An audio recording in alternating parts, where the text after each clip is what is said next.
Hello, Legler here, and we're back today on F1 2020. And today we're going to be doing another track guide. This time it's going to be around Canada. As always, we're going to be doing one lap at full speed, one lap in detail, and then I'll show you the setup in detail.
That was the lap. As you can see, it's a 1 minute 8.3. That's about 2/10 slower than what I normally do, but it's still a decent lap. Now, as we go in detail, braking into turn 1, the brake marker, or where you want to brake, is just before the blue Armco barrier. Turn in early, use the inside curb, and then into turn 2, brake in a straight line just before that curb on the right. Ideally, you want to stay tighter to the inside, but you won't lose too much time from going out wide. Into this second chicane, braking around 55 meters using the 50-meter board as reference, but not on the 50-meter board because that would be too late. And as we trail brake into the apex, use all of the inside curb on both sides, and then run out as wide as you can using the outside curb. Here, not much time to be gained, but you can still gain time. Use all of the track as the arrow shows right there, and you can gain a couple hundredths of a second. Into this chicane, very nice braking marker into that orange barrier on the right side there. Braking 100% on the brakes, using all of the inside curb to set yourself up for the exit. Don't use any of the inside curb on the exit or else you will unsettle the car.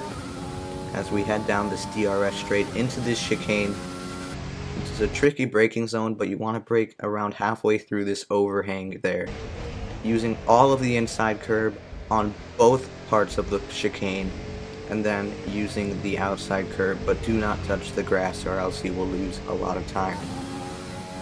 Into the hairpin, the brake marker is that 100-meter board on the left. You want to brake as you pass that board.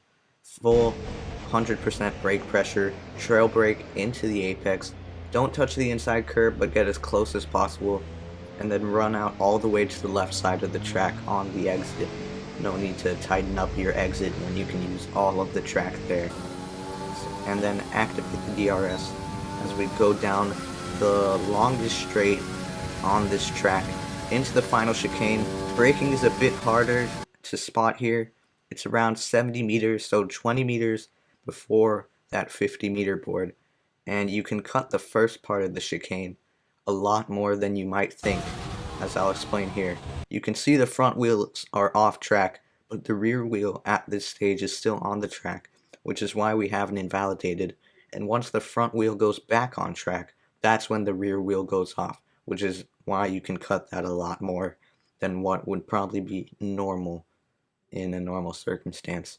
You have to be a bit more careful on the second part of the chicane, but overall, if you get it right, you can gain a lot of time. And that was a lap of Canada. On to the setup now. We're going to go into detail on each part of our setup and why we've set it up that way. So first, the arrow, very important. Around Canada, there's a lot of chicanes and there's a low speed hairpin. And generally, chicanes don't really require much downforce at all.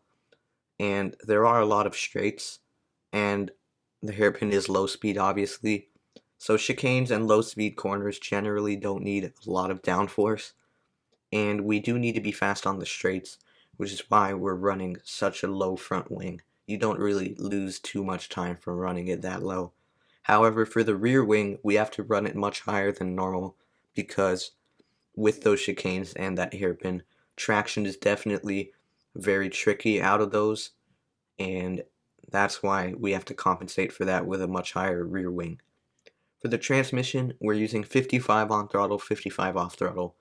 For most tracks, you would probably run around 50-50 on both, but around Canada, I've just found with so many traction zones out of the chicanes and out of the hairpin that I'm getting much better traction out of the corner with a slightly higher transmission. For the suspension geometry, normally for probably every track you're going to want to run maximum front camber or somewhere close to that. And for the rear camber, we're obviously focusing on not only time trial but the race and the qualifying. If this was completely set up towards time trial, we would probably be running around -2 rear camber, which would make the car pretty oversteery.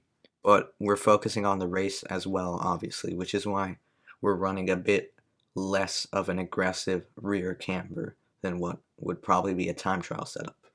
And then the toe for both front and rear, pretty standard. Usually you're going to want to run minimum toe around pretty much every track.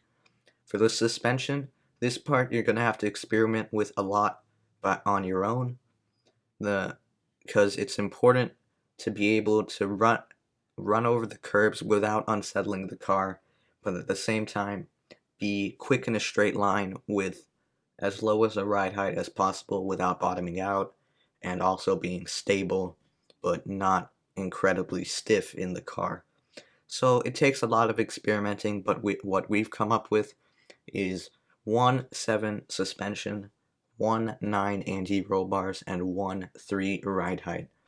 For the brakes, pretty standard settings here. 100% brake pressure, and then 50% brake bias to avoid locking up into these braking zones. And then finally, for the tire pressures, minimum tire pressures, usually you're going to want to run around the lowest settings on tire pressures or something close to that. It helps under traction, and it also helps a lot with maintaining tire temperatures and not overheating as easily. That was the track guide around Canada. I hope you enjoyed and learned something from it. If you did enjoy, make sure to leave a like and subscribe. It would be greatly appreciated. And if you enjoy content like this, make sure to check out my channel. I post videos about league racing and track guides multiple times per week. Thank you guys so much for watching, and I'll see you in the next one. Goodbye.